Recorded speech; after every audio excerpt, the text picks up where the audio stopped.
የእግዚአብሔር የአምላካችን ስም ለዘላለም የተባረከ ይሁን። እናንተ የብርሃን ህይወት ገላጭ ናችሁ።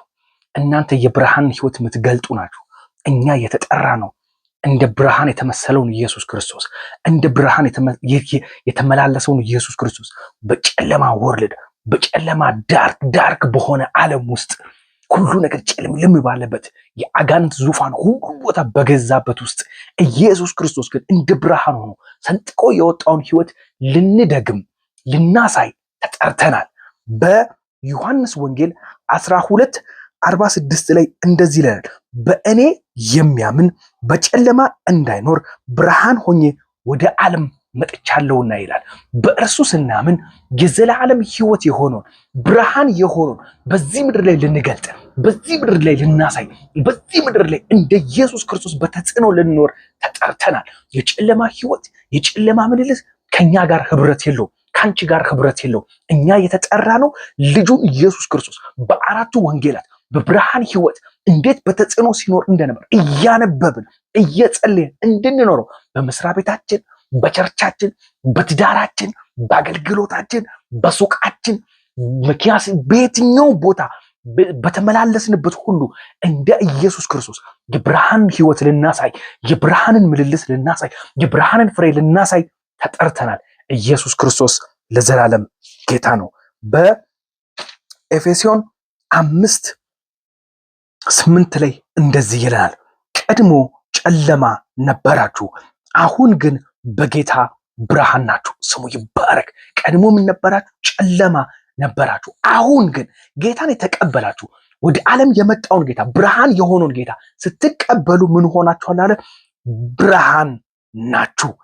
እንደ ብርሃን ቁጥር 9 ላይ እንደ ብርሃን ልጆች ኑሩ ይልና ቁጥር 9 ላይ እንደዚህ ይላል፣ የብርሃኑ ፍሬ ስሙ የተባረከ ይሁን በበጎነት በጽድቅ በእውነት ሁሉ ዘንድ ነውና።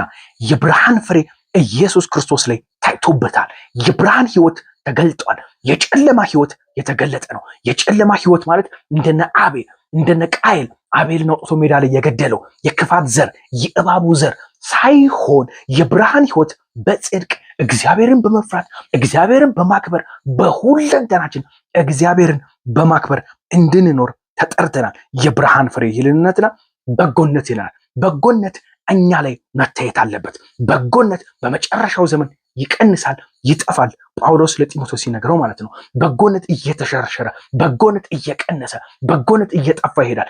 ነገር ግን እኛ በክርስቶስ የዳንን፣ እኛ በክርስቶስ የሆንን፣ ክርስቶስ በላያችን የሚሸረሸር ስላልሆነ የሚጠፋ ስላልሆነ በዚህ በጎነት ሁሉ በጠፋበት ዘመን ላይ በበጎነት እንድንመላለስ፣ በበጎነት እንድናገለግል፣ በሳንቲም ሳይሆን በተለያዩ በጥቅማ ጥቅም ሳይሆን ብር እያየን እንድናገለግል ሳይሆን ማርኬታችን እየገባ እየደበቅን ዋጋ እየጨመር የተለያየ የጨለማ ስርዓቶችን የጨለማ ኔትወርኮችን እየዘረጋን እንድናገለግል ሳይሆን ትዳራችንን በበጎነት ልጆቻችንን በበጎነት ሰው ስናይ በጎ የሆነ እሑድ ቀን ስንገናኝ በጎ ብቻ አይደለም። በህይወት ዘመናችን ሁሉ እንደ ኢየሱስ ክርስቶስ ማንም የለም፣ ግን በዙሪያችን እግዚአብሔር አለ።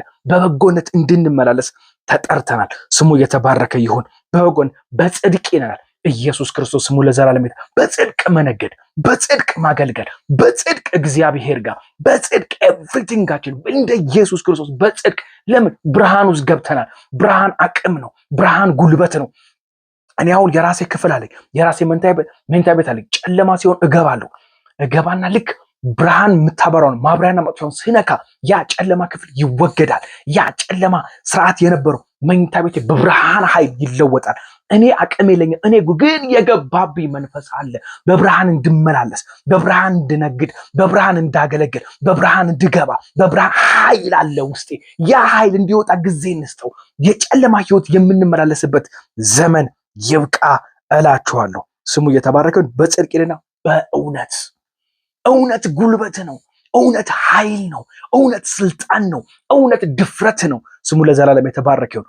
መንፈስ ዓለም ወይንም የብርሃን ዓለም የእግዚአብሔር ዓለም ኃይሉ ምንድን ነው? እውነት እኮ ነው። እውነቱ እኮ ነው ጉልበቱ። እውነቱ እኮ ነው ኃይሉ።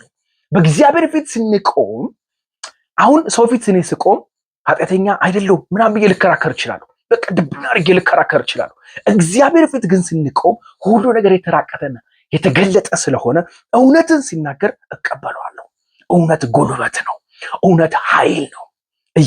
የኢየሱስ ጉልበት በዛ ሁሉ ሕዝብ በፊት ሲናገር እውነቱን ስለሚናገር ጉልበቱ ነው፣ አቅሙ ነው። ያ የኛ አቅም ጉልበታችን እውነት ነው። ስለዚህ የተካፈልነው የእውነት ህይወት ይገለጥ። የተካፈልነው የእውነት ዘመን ይገለጥ። የተካፈልነው የእውነት ብርሃን ይገለጥ። አንቺ ብርሃን ነህ። አንቺ ብርሃን ነሽ። አንተ ብርሃን ነህ። ኢየሱስ ክርስቶስ ስሙ ለዘላለም የተባረከ ይሁን። ይህ ዘመን የምናበራበት ዘመን ነው። ብርሃንሽ መጥቷልና ተነሽና አብሪ።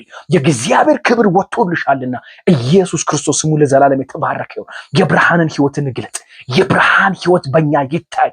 ኢየሱስ ክርስቶስ ስሙ ለዘላለም የተባረከ ይሁን። በኢየሱስ ስም አሜን።